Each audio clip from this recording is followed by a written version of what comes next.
Hi dear friends, ಬನ್ನಿ ಹೆಣ್ಣಿನ ಬಗ್ಗೆ ಕೆಲವು ವಿಷಯಗಳನ್ನು ತಿಳಿಯೋಣ. ಇಂದಿನ ಕಾಲದಿಂದಲೂ ಒಂದು ನಾಣ್ಣುಡಿ ಇದೆ. ಅದೇನೆಂದರೆ, ಸಮುದ್ರದ ಆಳ ಅಳೆಯಬಹುದು, ಆದರೆ ಹೆಣ್ಣಿನ ಮನಸ್ಸು ಅರಿತುಕೊಳ್ಳುವುದು ಕಷ್ಟ ಎಂದು. ಆದರೆ ಸತ್ಯವೇನೆಂದರೆ, ಹೆಣ್ಣನ್ನು ಅರ್ಥ ಮಾಡಿಕೊಳ್ಳಲು ಕೆಲವರು ಮಾತ್ರ ಪ್ರಯತ್ನ ಪಟ್ಟಿರುತ್ತಾರೆ. ಹಾಗೂ ಯಾರು ಪ್ರಯತ್ನಪಟ್ಟು ಅರ್ಥ ಮಾಡಿಕೊಂಡಿದ್ದಾರೋ ಅವರು ಜೀವನದಲ್ಲಿ ಸಂತೋಷವಾಗಿ ಜೀವನ ಮಾಡುತ್ತಿದ್ದಾರೆ. ಬನ್ನಿ ವಿಷಯಕ್ಕೆ ಹೋಗೋಣ. ಹೆಣ್ಣು, ಅವಳು ಶಕ್ತಿ, ಸಹನೆ ಮತ್ತು ಸಾಧನೆ. ಇಂದು ನಾವು ಮಾತನಾಡೋದು ಮಹಿಳೆಯರ ಮಹತ್ವ ಮತ್ತು ಅವರ ಅದ್ಭುತ ಶಕ್ತಿಯ ಬಗ್ಗೆ. ಮಹಿಳೆ ಎಂದರೆ ಕೇವಲ ಒಂದು ಪಾತ್ರವಲ್ಲ. ಅವಳು ಮಗಳು, ತಾಯಿ, ತಂಗಿ, ಸ್ನೇಹಿತೆ, ನಾಯಕಿ ಮತ್ತು ಅಗತ್ಯ ಬಂದಾಗ ಸಮಾಜವನ್ನು ಬದಲಾಯಿಸುವ ಶಕ್ತಿಯೂ ಹೌದು. ಇತಿಹಾಸವನ್ನು ನೋಡಿದರೆ ರಾಣಿ ಚೆನ್ನಮ್ಮನ ಧೈರ್ಯ, ಸಾವಿತ್ರಿಬಾಯಿ ಶಿಕ್ಷಣ ಕ್ರಾಂತಿ, ಇಂದಿರಾ ಗಾಂಧಿಯ ನಾಯಕತ್ವ ಇವೆಲ್ಲವೂ ಒಂದು ಸತ್ಯವನ್ನು ಹೇಳುತ್ತದೆ. ಮಹಿಳೆ ಅವಕಾಶ ಸಿಕ್ಕಾಗ ಅಲ್ಲ, ಅವಕಾಶ ಸೃಷ್ಟಿಸಿದಾಗ ಮಹಾನ್ ಆಗುತ್ತಾಳೆ. ಇಂದಿನ ಮಹಿಳೆ ಕೇವಲ ಮನೆಯೊಳಗೆ ಸೀಮಿತಳಲ್ಲ. ಅವಳು ವಿಜ್ಞಾನಿ, ವೈದ್ಯೆ, ರೈತೆ, ಉದ್ಯಮಿ, ಸೈನಿಕ, ಕ್ರೀಡಾಪಟು, ಗೃಹಿಣಿ, ಹೀಗೆ ಅನೇಕ ವಿಭಿನ್ನ ಕ್ಷೇತ್ರಗಳಲ್ಲಿ ಅವಳು ಸಾಧನೆಯನ್ನು ಮಾಡಿ ತೋರಿಸಿರುತ್ತಾಳೆ. ಬೆಳಗಿನ ಅಡುಗೆ ಮನೆಯಿಂದ ಹಿಡಿದು ರಾತ್ರಿ ಆಫೀಸ್ ಕೆಲಸದವರೆಗೂ ಅವಳ ದಿನ ನಿಲ್ಲುವುದೇ ಇಲ್ಲ. ಆದುದರಿಂದ ಹೆಣ್ಣನ್ನು ಕೇವಲವಾಗಿ ನೆನೆಸದೆ ಅವಳಿಗೆ ಬೆಂಬಲವನ್ನು ಕೊಟ್ಟು ಪ್ರೋತ್ಸಾಹವನ್ನು ಮಾಡಿದರೆ ಸಾಕು. ಒಂದು ಹೆಣ್ಣು ಮಗು ವಿದ್ಯಾವಂತಳಾದರೆ ಆ ಇಡೀ ಕುಟುಂಬ ವಿದ್ಯಾವಂತ ಕುಟುಂಬವಾಗಿ ಮಾರ್ಪಡುತ್ತದೆ.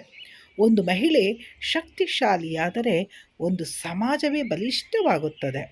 ಹಾಗಾಗಿ ಹೆಣ್ಣನ್ನು ತಾತ್ಸಾರ ಮಾಡಿ ನಿಂದಿಸದೆ ಅವಳಿಗೆ ಬೆಂಬಲವನ್ನು ಕೊಟ್ಟು ಪ್ರೋತ್ಸಾಹವನ್ನು ಕೊಟ್ಟು ಅವಳನ್ನು ಗೌರವಿಸಿ ಅವಳ ಮನಸ್ಸಿನಲ್ಲಿ ಏನಿದೆ ಎಂದು ಅರ್ಥ ಮಾಡಿಕೊಂಡು ಅವಳ ಸಂಗಡ ಅವಳ ಒಂದು ಆಸೆ ಆಕಾಂಕ್ಷೆಗಳಿಗೆ ಪ್ರೋತ್ಸಾಹ ನೀಡಿದರೆ ಸಾಕು. ಈ ದಿನ ಗಿಡ ನೆಟ್ಟು ನಾಳೆಯೇ ಫಲವನ್ನು ಕೊಡುವುದಿಲ್ಲ. ಗಿಡವನ್ನು ನೆಟ್ಟು ಅದನ್ನು ಪೋಷಣೆ ಮಾಡಿ ಬೆಳೆಸಿದರೆ ಅದು ಬೆಳೆದು ದೊಡ್ಡ ಮರವಾಗಿ ಎಷ್ಟೋ ಜನರಿಗೆ ಆಶ್ರಯ ಕೊಡುತ್ತದೆ. ಹೆಣ್ಣನ್ನು ಸಹ ಅದೇ ರೀತಿ ಗೌರವಿಸಿ ಪ್ರೋತ್ಸಾಹಿಸಿದರೆ ಅವಳು ಬೆಳೆದು ನಿಂತು ಆಸರೆಯಾಗುವುದರಲ್ಲಿ ಯಾವ ಸಂಶಯವೂ ಇಲ್ಲ. ಎಲ್ಲಿ ಹೆಣ್ಣಿಗೆ ಗೌರವವಿರುತ್ತದೋ ಅಲ್ಲಿ ಶಾಂತಿ, ಸಮಾಧಾನ, ಸಂತೋಷ ಎಲ್ಲವೂ ನೆಲೆಸಿರುತ್ತದೆ. ಆದುದರಿಂದ ಒಮ್ಮೆ ಯೋಚನೆ ಮಾಡಿ ಸ್ನೇಹಿತರೆ, ನಮ್ಮ ಜೀವನದಲ್ಲಿ ನಮ್ಮನ್ನು ಬೆಂಬಲಿಸಿದ ಮಹಿಳೆಯರು ಎಷ್ಟು ಮಂದಿ, ನಾವು ಎಷ್ಟು ಮಂದಿ ಮಹಿಳೆಯರಿಗೆ ಧನ್ಯವಾದವನ್ನು ಸಲ್ಲಿಸಿದ್ದೇವೆ, ಎಷ್ಟು ಹೆಣ್ಣು ಮಕ್ಕಳಿಗೆ ನಾವು ಗೌರವಿಸಿದ್ದೇವೆ ಎಂದು ನಮ್ಮನ್ನು ನಾವೇ ಪ್ರಶ್ನೆ ಮಾಡಿಕೊಂಡರೆ ಒಳಿತು. ಅನೇಕ ಕಾರ್ಯಕ್ರಮಗಳಲ್ಲಿ, ಸಭಾಮಂದಿರಗಳಲ್ಲಿ, ಕುಟುಂಬಗಳಲ್ಲಿ ಹೆಣ್ಣಿನ ಬಗ್ಗೆ ದೊಡ್ಡ ದೊಡ್ಡ ಭಾಷಣಗಳನ್ನು, ದೊಡ್ಡ ದೊಡ್ಡ ಮಾತುಗಳನ್ನು ಆಡುತ್ತಾರೆಯೇ ಹೊರತು ಆ ಹೇಳಿದ ಎಲ್ಲ ಮಾತುಗಳನ್ನು ಪಾಲಿಸುವವರು ಎಷ್ಟು ಮಂದಿ ಇದ್ದಾರೆ? ಒಂದು ವೇಳೆ ಆ ರೀತಿ ಪಾಲಿಸಿದ್ದೇ ಆದರೆ ನಮ್ಮ ದೇಶದಲ್ಲೇ ಅಲ್ಲ, ಇಡೀ ವಿಶ್ವದಲ್ಲೇ ಹೆಣ್ಣಿನ ಶೋಷಣೆ ಆಗುತ್ತಿತ್ತೆ. ಅನೇಕ ಕುಟುಂಬಗಳು ಯಾವ ಒಂದು ಗಂಡು ಹೆಣ್ಣಿನ ಒಂದು ಸಾಂಗತ್ಯವಿಲ್ಲದೆ ಯಾವ ಕುಟುಂಬವಾಗಲಿ, ಯಾವ ಊರಾಗಲಿ, ಯಾವ ದೇಶವಾಗಲಿ ಇರುವುದಕ್ಕೆ ಸಾಧ್ಯವೇ ಇಲ್ಲ. ಇದನ್ನು ಅರಿತು ನಾವು ಬಾಳ್ವೆ ಮಾಡಬೇಕಾಗಿದೆ. ಹೇಳುವವರಾಗಿಲ್ಲದೆ ಅವುಗಳನ್ನು ಪಾಲಿಸುವವರಾಗಿದ್ದರೆ ನಮ್ಮ ಕುಟುಂಬವಾಗಲಿ, ನಮ್ಮ ಊರಾಗಲಿ, ನಮ್ಮ ರಾಜ್ಯವಾಗಲಿ, ದೇಶವಾಗಲಿ, ಇಡೀ ವಿಶ್ವವೇ ತುಂಬ ಸಂತೋಷ, ನೆಮ್ಮದಿ, ಶಾಂತಿಯಿಂದ ನಾವು ಜೀವನ ಮಾಡಬಹುದು ಅಲ್ಲವೇ ಸ್ನೇಹಿತರೆ? ಎಷ್ಟು ದಿವಸ ನಾವು ಬಾಳುತ್ತೇವೆ ಈ ಲೋಕದಲ್ಲಿ? ಇರುವಷ್ಟು ದಿವಸ ನಾವು ಸಂತೋಷವಾಗಿ ಇರಬೇಕಾದರೆ ಮೊಟ್ಟ ಮೊದಲನೆಯದಾಗಿ ನಾವು ಹೆಣ್ಣನ್ನು ಗೌರವಿಸಬೇಕು, ಪ್ರೋತ್ಸಾಹಿಸಬೇಕು, ಬೆಂಬಲಿಸಬೇಕು.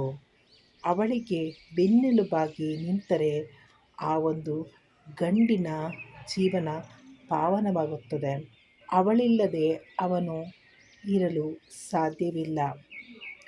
ಇದು ಯಾವುದೇ ಧರ್ಮವಾಗಿರಲಿ, ಹಿಂದೂ ಧರ್ಮವಾಗಲಿ, ಕ್ರೈಸ್ತ ಧರ್ಮವಾಗಲಿ, ಮುಸಲ್ಮಾನ ಧರ್ಮವೇ ಆಗಲಿ, ಜೈನ ಧರ್ಮವಾಗಲಿ, ಎಲ್ಲ ಧರ್ಮಗಳಲ್ಲಿ ಹೇಳುವುದು ಇಷ್ಟೇ: ಹೆಣ್ಣನ್ನು ಗೌರವಿಸಿ, ಪ್ರೀತಿಸಿ, ಅವಳಿಗೆ ಪ್ರೋತ್ಸಾಹ ಕೊಡಿ. ನಿಮ್ಮ ಜೀವನವು ಉಳಿದಷ್ಟು ನಿಮ್ಮ ಆಯುಷ್ಕಾಲವು ನೆಮ್ಮದಿಯ ಜೀವನವನ್ನು ಮಾಡಬಹುದು. ಅವಳನ್ನು ಪ್ರೀತಿಸುವ, ಗೌರವಿಸುವ ವ್ಯಕ್ತಿ ತನ್ನೊಂದಿಗೆ ಇದ್ದಾರೆ ಎಂದು ಅವಳಿಗೆ ತಿಳಿದರೆ ಸಾಕು, ಎಲ್ಲರನ್ನೂ ಸಂತೋಷವಾಗಿ ಇರಿಸಿಕೊಳ್ಳುತ್ತಾಳೆ. ಬೆಳಗ್ಗೆ ಮೊಟ್ಟ ಮೊದಲನೇದಾಗಿ ಅವಳು ಹೇಳುತ್ತಾಳೆ. ಮನೆಯಲ್ಲಿ ಮಾತ್ರವಲ್ಲ ಅವಳ ಕೆಲಸ, ಹೊರಗಡೆ ಹೋಗಿ ದುಡಿಯುವ ಮಹಿಳೆಯೂ ಆಗಿದ್ದಾಳೆ. ಅವಳ ಯಾವುದೇ ಕೆಲಸವಾಗಿರಲಿ ಶ್ರದ್ಧೆ ವಹಿಸಿ, ಆಸಕ್ತಿ ವಹಿಸಿ, ತುಂಬ ಎಚ್ಚರಿಕೆಯಿಂದ ಜೋಪಾನವಾಗಿ ಮಾಡಿ ಮುಗಿಸುತ್ತಾಳೆ.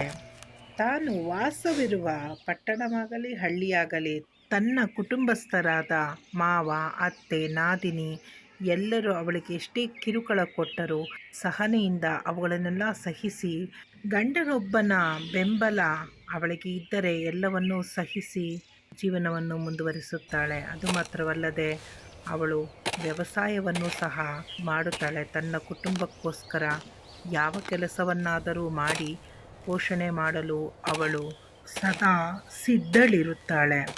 ಅವಳಿರುವ ಜಾಗ ಯಾವುದೇ ಆಗಲಿ ಆ ಒಂದು ಸ್ಥಳವನ್ನು ಸುಂದರವಾಗಿ, ಸಂತೋಷವಾಗಿರಿಸಲು ಪ್ರಯಾಸ ಪಡುತ್ತಾಳೆ. ಹಳ್ಳಿಯಾಗಲಿ ಪಟ್ಟಣವಾಗಲಿ ತನ್ನ ಕೆಲಸವಾಯಿತು ತಾನಾಯಿತು ಎಂದು ಅವಳು ಶ್ರದ್ಧೆ ವಹಿಸಿ ಎಲ್ಲ ಕೆಲಸಗಳನ್ನು ತಾನೇ ಮಾಡಿ ಮುಗಿಸುತ್ತಾಳೆ. ಈಗಲೂ ಸಹ ಅನೇಕ ಗ್ರಾಮಗಳಲ್ಲಿ ನೀರಿನ ಅಭಾವವಿರುವುದರಿಂದ ನಡೆದು ಹೋಗಿ ಕುಡಿಯುವ ನೀರನ್ನು ತಂದು ತನ್ನ ಕುಟುಂಬಕ್ಕೋಸ್ಕರ ಅವರು ಆ ನೀರಿನ ಒಂದು ಪೂರೈಕೆಯನ್ನು ತೀರಿಸುತ್ತಾರೆ. ಹೀಗೆಯೇ ನೋಡುತ್ತಿರುತ್ತಂತೆಯೇ ಈ ಹೆಣ್ಣು ವೃದ್ಧೆಯಾಗಿ ತನ್ನ ಆಯುಷ್ಕಾಲವನ್ನು ಯಾವಾಗ ಕಳೆದುಕೊಳ್ಳುತ್ತಾಳೋ, ಅವಳು ವೃದ್ಧೆಯಾಗಿ ಆರೋಗ್ಯವನ್ನು ಕಳೆದು ಆಯುಷ್ಕಾಲ ಕಳೆದುಕೊಂಡು ನಮ್ಮನ್ನು ಬಿಟ್ಟು ತೊರೆಯುವುದರ ಮೊದಲು ಅವಳಿಗೆ ಸಲ್ಲಿಸಬೇಕಾದ ಗೌರವವನ್ನು ಸಲ್ಲಿಸೋಣವೇ?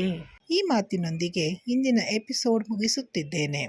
ನಿಮಗೆ ಈ ಪಾಡ್ಕಾಸ್ಟ್ ಇಷ್ಟವಾದರೆ ಶೇರ್ ಮಾಡಿ, ಲೈಕ್ ಮಾಡಿ ಮತ್ತು ಮಹಿಳೆಯರ ಶ್ರೇಷ್ಠತೆಯನ್ನು ಆಚರಿಸೋಣ ಪ್ರತಿದಿನವೂ.